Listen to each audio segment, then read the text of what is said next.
안녕하세요. 과학 반장입니다.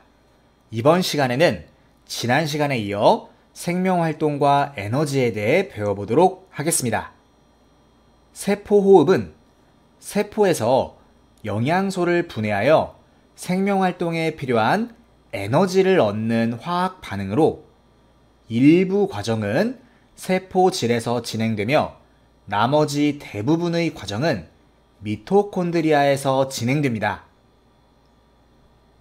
세포호흡은 고분자 물질인 포도당을 저분자 물질인 이산화탄소와 물로 분해하는 발열 반응으로 방출되는 에너지의 34%는 ATP라는 화학물질에 저장되고 나머지 66%는 열 에너지로 방출됩니다. 한편 세포호흡은 산소가 반응물로 참여하는 산소호흡과 산소가 반응물로 참여하지 않는 무산소호흡으로 구분할 수 있습니다.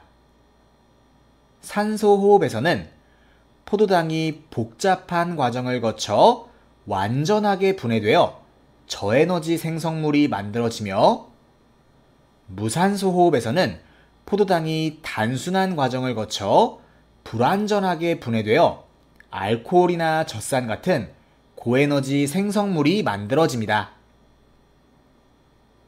반응물과 생성물의 에너지 차이가 큰 산소호흡에서는 다량의 ATP가 합성되며 반응물과 생성물의 에너지 차이가 작은 무산소호흡에서는 소량의 ATP가 합성됩니다.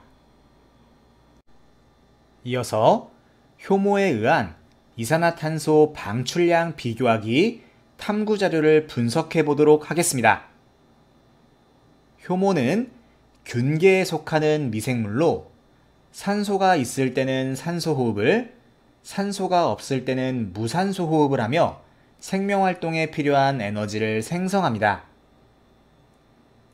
효모를 증류수에 녹여 효모액을 만든 후 발효관 A에는 효모액과 증류수를, 발효관 B에는 효모액과 포도당 용액을, 발효관 C에는 효모액과 설탕 용액을 넣어줍니다. 이때 발효관 A는 대조군이며 발효관 B와 C는 실험군입니다. 이후 맹관부에 기체가 들어가지 않도록 발효관을 조심스럽게 세운 다음 발효관의 입구를 손마개로 막습니다. 그리고 일정 시간 간격으로 각 발효관에서 발생하는 기체의 부피를 측정하여 비교합니다. 기체 발생량은 포도당을 넣어준 발효관 B가 설탕을 넣어준 발효관 C보다 많았으며 증류수를 넣어준 발효관 A에서는 기체가 발생하지 않았습니다. 발효관 B의 효모에서 무슨 일이 일어난 것일까요?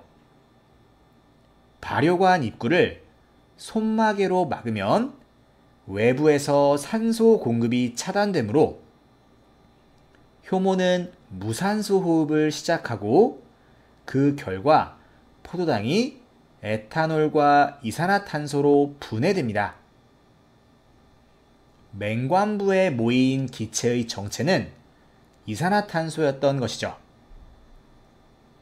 그런데 포도당을 넣어준 발효관 B와 설탕을 넣어준 발효관 C에서 이산화탄소의 발생 속도가 다른 이유는 무엇일까요?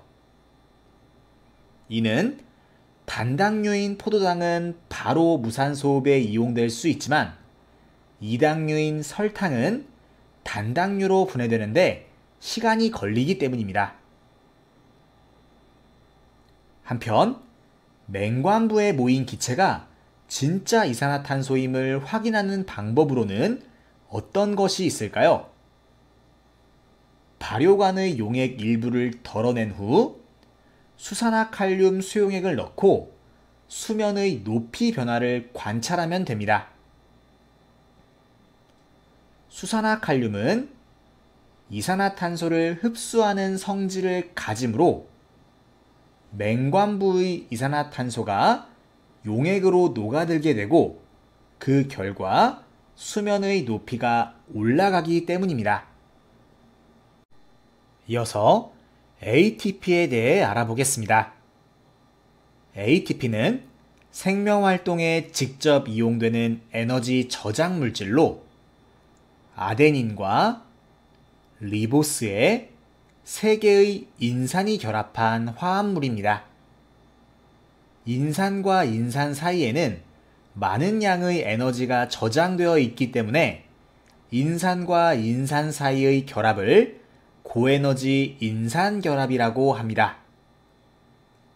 한편 아데닌과 리보스가 결합한 화합물을 아데노신이라고 하며 아데노신에 1개의 인산이 결합하면 AMP, 2개의 인산이 결합하면 ADP, 3개의 인산이 결합하면 ATP라고 합니다.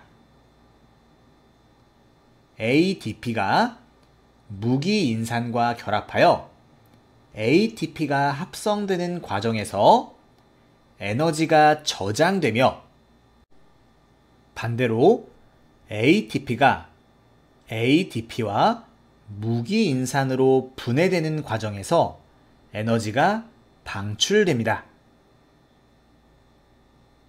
세포호흡에 의해 포도당의 화학에너지 일부는 ATP의 화학에너지로 전환되며 ATP의 화학에너지는 여러 가지 형태의 에너지로 전환되어 발성, 정신활동, 체온 유지, 근육운동, 생장 등 다양한 생명활동에 이용됩니다.